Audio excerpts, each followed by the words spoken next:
Believe music ড্যাশবোর্ডে আপনার গান আপলোড করার জন্য প্রথমে আপনাদের ড্যাশবোর্ডটি লগ ইন করে নেবেন। লগ ইন করার পর তো আপনাদের মাঝে এরকম চলে আসবে। এরকম আসার পর প্রথমে আপনাদের উপরে যে ওয়ান রিলিজ লেখা আছে তো এটাতে ক্লিক করতে হবে। ক্লিক করার পর আপনাদের সামনে এরকম চলে আসবে।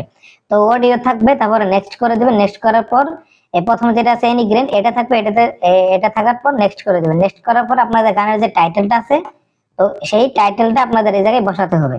তো আমার যে গানের টাইটেলটা আছে আমি টাইটেলটা নিয়ে আসতেছি। টাইটেলটা আনার পর তো ক্রিয়েট বাটনে চাপ দিবেন। তারপর আপনাদের মাঝে এরকম চলে আসবে। এরকম আসার পর তো প্রথমে আপনাদের গানের যে কভার ফটো আছে সেটা আপলোড করতে হবে। তো আপলোড করার জন্য আপনাদের গানের যে কভার ফটোটা আছে এটা অবশ্যই আপনাদের 3000 বাই 3000 হতে হবে, ঠিক আছে। তারপর আপনাদের এই ফ্রম ইউর কম্পিউটার এই জায়গা থেকে আমাদের গানটা সিলেক্ট করতে হবে। তারপর সোর্স ফাইলে ক্লিক করলাম। ক্লিক করার পর এই যে আমাদের যে কভার ফটোটা আছে এটা আমরা ডাবল ক্লিক করে সিলেক্ট করে দিলাম। সিলেক্ট করার পর ডিসপ্লে দ্য প্রিভিউ এটাতে চাপ দিতে হবে। প্রিভিউ হওয়ার পর তো এই যে এরকম আসবে, তারপর এই সেভ বাটনে ক্লিক করে দিবেন। সেভ বাটনে ক্লিক করার পর তো এই জায়গায় আপনাদের সিঙ্গারের নামটা এই জায়গায় দিতে হবে। তো আমার এই গানের সিঙ্গার হলো রানা বাপ্পি। লেখার পর যদি আপনাদের নতুন কোন শিল্পী হয় তাহলে আপনাদের এই যে অ্যাড নিউ আর্টিস্ট এটা দিয়ে আর্টিস্ট প্রোফাইল তৈরি করতে পারেন। রানা বাপ্পি যে নামটা আছে আমরা এটা সিলেক্ট করে দেবো। সিলেক্ট করার পর এখানে আমাদের গ্রেন সিলেক্ট করতে হবে। তো এই সিলেক্ট গ্রেড এটাতে আমরা চাপ দিব। চাপ দেওয়ার পর নিচে দেখেন ওয়ার্ল্ড মিউজিক লেখা আছে, তো আমরা এটা ক্লিক করে দিব। তারপর দ্বিতীয়টা সাব গ্রেনে আবার নিচে যাব, নিচে যাওয়ার পর ওয়ার্ল্ড মিউজিক এটা সিলেক্ট করে দিব। তারপর যে আপনাদের লেভেল আছে লেভেলের নামটা সিলেক্ট করে দিবেন। তারপর গানের যে ফরম্যাট আছে তো আমাদের গান অবশ্যই সিঙ্গেল, সিঙ্গেল ক্লিক করে দেবো। অ্যালবাম হলে তাহলে অ্যালবাম দিবেন। আমাদের গানটা সিঙ্গেল, সিঙ্গেল গান সিলেক্ট করে দিলাম। তারপর আপনাদের যে রিলিজ ডেটটা আছে রিলিজ ডেট দিতে হবে। আজকে যদি গান আপলোড করেন অবশ্যই একদিন পর আপনারা এটা সিলেক্ট করবেন। তো আজকে যেহেতু 30 তারিখ আমি জায়গায় 31 তারিখ সিলেক্ট করে দিচ্ছি। তারপর আপনাদের এখানে পি লাইন দিতে হবে। পি লাইনে আপনার নাম দিতে পারেন এবং কি আপনার চ্যানেলের নামও দিতে পারেন। তো আমি জায়গায় চ্যানেলের নামটা দিয়ে দিচ্ছি। তো সি লাইনে আপনার সেম আপনাদের লেভেলের নামও দিতে পারেন বা আপনার নিজের নামও দিতে পারেন। তো এই জায়গায় আমি লেভেলের নামটা দিয়ে দিচ্ছি। তারপর আপনাদের প্রোডাকশন ইয়ার মানে বছরটা সিলেক্ট করে দিবেন। তো 2024 সাল যেহেতু চলতেছে আমি 24 সালটার জায়গায় সিলেক্ট করে দিলাম। সিলেক্ট করে দেওয়ার পর সবকিছু আবার ভালোভাবে একটু চেক করবেন। চেক করার পর সেভ বাটনে ক্লিক করে দিবেন।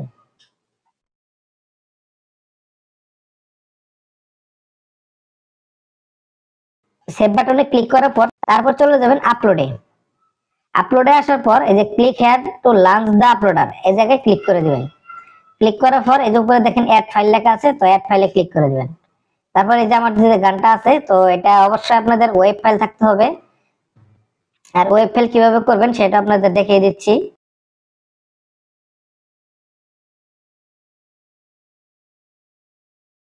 তো এটা আপলোড হতে থাকুক।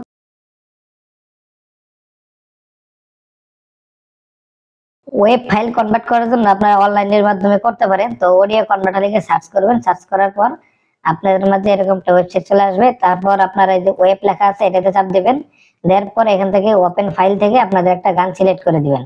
সিলেক্ট করে দেওয়ার পর এই যে নিচে দেখেন কনভার্ট লেখা আছে, কনভার্টে ক্লিক করবেন। সাথে সাথে কনভার্ট হয়ে যাবে এবং ডাউনলোড করে নেবেন। তো আমি এটা আপলোড দিয়ে দিয়েছি। তারপর চলে যাবেন ট্র্যাক।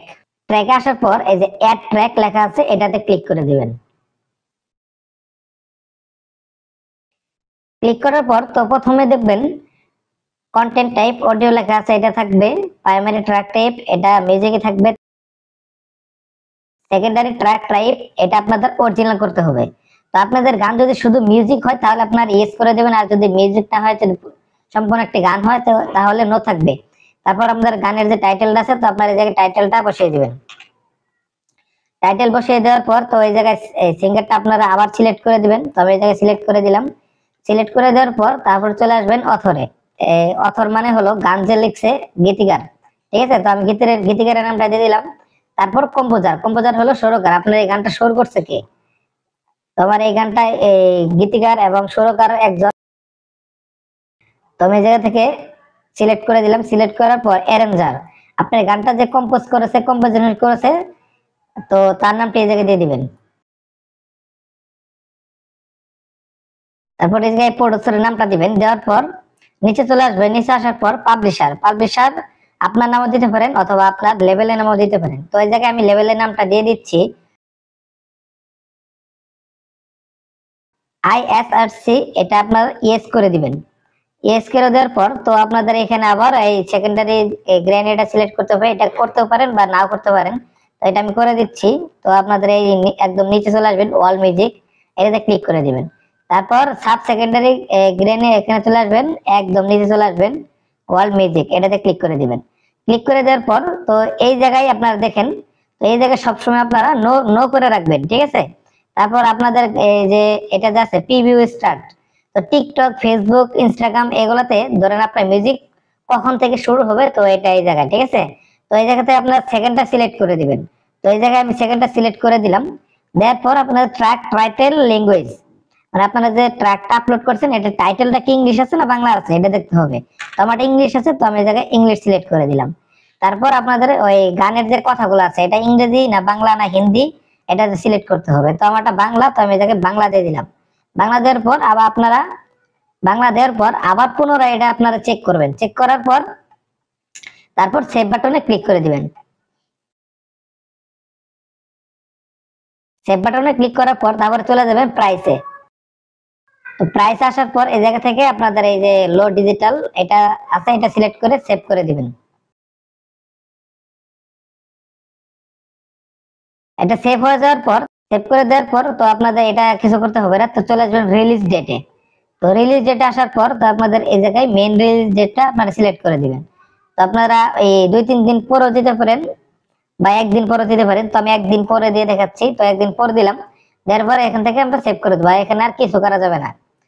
সেভ বাটনে ক্লিক করে দিবেন। ক্লিক করে দেওয়ার পর তো আপনারা চলে আসবেন সাবমিশনে। প্রমোশনে কোনো কাজ নেই, সাবমিশনে চলে আসবেন।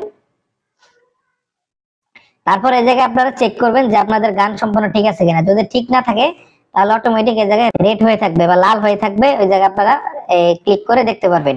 তো আমার এই জায়গায় সবকিছু ঠিকঠাক আছে, তো আমি এখানে সাবমিট মাই রিলিজ এটাতে ক্লিক করে দেব। এটাতে ক্লিক করার পর তো আপনাদের কনফার্ম ইউর আর্টিস্ট পেজ, তো এই জায়গায় কনফার্ম করে দিবেন। তারপর এই জায়গায় আপনারা ইগনোর রিকমেন্ড রিলিজ ডেট আপনার এটা সিলেক্ট করে দিবেন। সিলেক্ট করার পর কনফার্ম করে দিবেন। তারপর এখানে আপনাদের 3টায় টিক মার্ক দিতে হবে। তারপর এগ্রি এন্ড সাবমিট। সাবমিট হওয়ার পর আপনার গানটি অটোমেটিক আপলোড হয়ে যাবে। আমার গানটি আপলোড হয়ে গেছে। তো আপলোড হয়ে যাওয়ার পর তো আপনার এই জায়গা থেকে অল রিলিজে ক্লিক করে আপনাদের গানটা দেখতে পারেন। তো এই জায়গায় দেখতে পাচ্ছেন যে আমি দুইটা গান আপলোড করেছি, এখনো অ্যাপ্রুভ হয় নাই। তো যদি অ্যাপ্রুভ হয়ে যায় তাহলে এরকম টিক মার্ক উঠবে, ঠিক আছে। এখন এটা রিভিউতে আছে, তো এটা অ্যাপ্রুভ হইলে এরকম টিক মার্ক হয়ে যাবে। তো আপনারা এই বিলিভ মিউজিক ড্যাশবোর্ডে এভাবে গানগুলো আপলোড করতে পারেন।